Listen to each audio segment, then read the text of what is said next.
Weren't you amazed by Karnak's incredible insight? How he could know all of the questions that were hermetically sealed in that mayonnaise jar on my front porch? I know we're crazy, and I love it. I wouldn't do pledge campaigns any other way. So, anyway, since Karnak was using his insight, I thought that today is a good day to talk about insight. And just like last week, when we looked at 2020 foresight, we looked at spiritual foresight. And so today, in looking at 2020 insight, we're going to be looking at spiritual insight. So I've chosen as our topic 2020 insight through the eyes of the heart. And the reading that John did is just perfect. We could all go home after that. It's perfect. But in Ephesians chapter 1, verse 18, Paul writes to the Ephesians about their personal relationship with God. And he says, I pray that the eyes of your heart may be enlightened in order that you may know the hope to which he has called you, the riches of his glorious inheritance in his holy people. So for Paul, the eyes of the heart means that spiritual insight that is propelled by faith and understanding. And that's the kind of spiritual insight that fills us with enthusiasm, passion, and emotion. It's that excitement that we feel as we experience the power and presence of Spirit at work in and through our lives. And so for Paul, he says this is the kind of excitement that provides an avenue for the riches of our inheritance to flow freely through our lives. And he's saying that from this place, we will see the objects of our hope, our desires, are what Spirit has already invited us to enjoy. And that we are heirs to its kingdom of riches. And that's the promise. But we are the recipients, the holy people, only as we maintain an enthusiastic expectancy of that inheritance. John was talking about the feeling behind everything. Our founder, Dr. Ernest Holmes, says, enthusiasm is a joyful trust in life, a happy outlook, a complete assurance and confidence that there is a power within us greater than we are that we may use. It should be our purpose to awaken this joy and enter into the game of living, not sitting on the sidelines as though we were isolated, but on the field ourselves. It is God's enthusiasm and becomes ours on acceptance.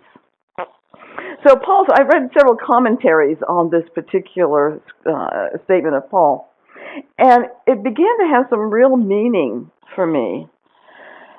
I know that the principles we teach work. I've been around long enough. I've seen the miracles in my own life and in the lives of other people. I know it works. But I also know that I can get complacent, that I can get caught up in the world of affairs and put what I know spiritually on the back burner as I fight the windmills of the material world. So Paul is telling his people to see with the eyes of the heart, to keep their faith, their enthusiasm, their love of Spirit alive and in front of them. And I kind of felt like he was saying that to me. Because I remember what it was like when I first came into this teaching. It seems like there were demonstrations and miracles happening every moment. Not just for me, but for all my classmates. We couldn't wait to get to class to share what demonstrations that we had. It was happening all the time because that's where we were putting our consciousness. We were watching for those blessings, and what we keep before us returns back to us. Paul's words made me realize that I need to get out of my complacency and start to identify the miracles and the demonstrations that are always in front of me. I need to look at life with that spiritual insight through the eyes of the heart. I need to restore the faith that I had when I first walked into Science of Mind. Faith and enthusiasm, from a spiritual standpoint, are quite similar. According to Martin Luther, Faith is a living, bold trust in God's grace, so certain of God's favor that it would risk death 1,000 times trusting it. Such confidence and knowledge of God's grace makes you happy, joyful, and bold in your relationship to God and all creatures. Because of it, you freely, willingly, and joyfully do good to everyone, serve everyone, love and praise the God who has shown you such grace. So from a metaphysical standpoint, the God that Martin Luther is referring to is not an entity outside of us, but it is rather the universal power and presence, the infinite intelligence that science calls quantum consciousness. It is life-affirming, which is why we use those attributes of love, joy, harmony, peace, abundance to describe it. And it responds in kind to the consciousness that we hold. When we boldly trust that power and presence, we are happy and joyful. When we have faith that infinite intelligence is flowing through us, we freely, willingly, and joyfully enter into life with enthusiasm and passion. And that's how life then responds to us. Christian Larson in The Pathway of Roses says, to have faith is not simply to believe that everything will come to us or that everything must come to us because everything already belongs to us. Faith is not simply belief. It is an attitude of mind and soul wherein you place your own life in perfect contact with infinite life, and in consequence, when you live and work in faith, every thought and every effort will be charged, so to speak, with the power of infinite life. To think in faith is to animate and inspire your thought with a finer insight and a higher degree of understanding than you could ever receive in any other manner. So I don't think that we can have a truly enthusiastic outlook about life without faith. And we all have faith in something. Think about it. We have the faith that the chairs we're sitting in are going to hold us. We have faith that when we leave here, our home will be waiting for us. We have the faith that if we flip the switch, the light will turn on. But spiritual insight is bigger than that. It tells us that faith is crucial to everything. It's how we explain the unexplainable. It's how we trust in the unknown and how we believe that the universe is working for us, not against us.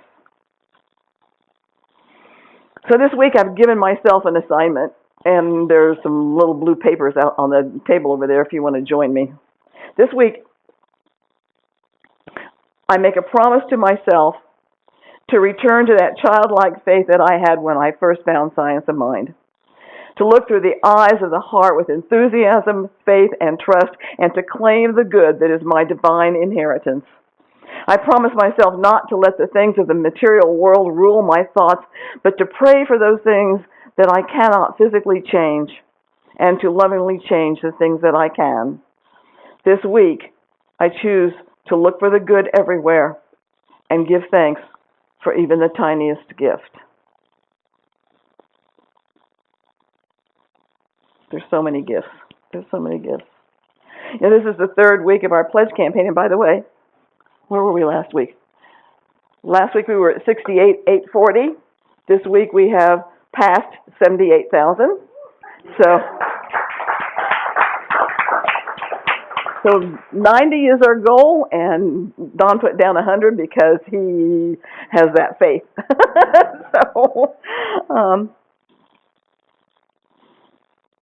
Our pledge campaigns, as you know by now, are not like those that we might have experienced in other churches. I remember from my days as a Presbyterian when the treasurer came forward with a dire face, telling us that we can't afford to keep our doors open unless everyone ups their pledge amount. And so most people, not wanting the doors to close, would sort of grudgingly up their pledges, but not with enthusiasm. And I want to promise you that as long as I'm your minister here, that will never happen. Because we believe in the law of circulation, which simply means that what we give out returns back to us multiplied. We believe that the consciousness that underlies our giving is more important than our giving. And we want to teach this law because it's one of those special miracles that when we give, we receive back even more than what we give. But if we give grudgingly, it is that consciousness that will return back to us. If as a center we come to you with a consciousness of lack and limitation, beseeching you that you up your pledge, then that's what's going to return back to us, that lack and limitation. Even if everybody pledges a bit more, you know what's going to happen? The roof is going to cave in. There's going to be something, because if you come from lack and limitation, you're going to get lack and limitation, even if you get money along with it. That's the way it works. It's the way it works. You know, one of my favorite scriptures is in Malachi 3:10, and it says, "Bring all the tithes into my storehouse, that there may be food in my house, and prove me now herewith, says the Lord of hosts, and I will open the windows of heaven for you and pour out blessings for you. There shall not be room enough to hold them." What a promise! That's if we tithe 10%.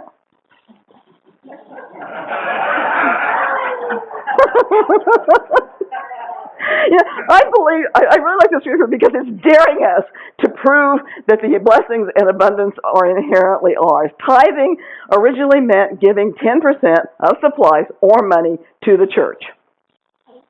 Very few of us tithe. Very few of us give 10% of our income. And that's why we call this a pledge campaign and not a tithe campaign. But while we are considering our pledge for the year, I want you to join me in an experiment. For the next 6 weeks, this is going to go beyond our pledge campaign. Next 6 weeks, I'm going to ask you to watch for any unexpected income and feed our prosperity pig. She's right over there. Her name is Flo. Feed her 10% of that unexpected good. So we're going to be following the guidelines that Scripture is challenging us. Prove me now. And you might want to set aside an envelope for this money so you can keep track of your unexpected income. Pastor Mauricio told me last week that when he was in San Diego a few weeks ago, someone gave a $20 bill to Anna, his wife, as a gift. And so she immediately asked that they stop at a gas station, and she ran in and got change and immediately put $2 in the envelope that she always carries with her. When I was at Founders Church in Los Angeles, we had a prosperity seminar with Dr. Catherine Ponder, and she's perhaps the most well-known spokesperson on prosperity. Edwin Gaines is a close second, but she was a student of Catherine Ponder. But as the seminar was in its planning stages, Catherine's son, who was a marketing manager, told us this seminar will change people's thinking for the moment. Why not continue with an ongoing prosperity class that will deepen this idea for them? So we thought it was a wonderful idea, and Reverend Arthur, the senior minister, asked at one of our brainstorming sessions, how much should we charge for this prosperity class? And I said, nothing. Let's ask them to give 10% of their unexpected income during the course of the class. That way, if it doesn't work for them, they won't be out anything, and if it works for them, it will work for us too. So we agreed, and I I bought this really ugly purple pig. I mean, about this big, and he was really ugly. And we put it on a pedestal under a light in the chapel where the class was meeting.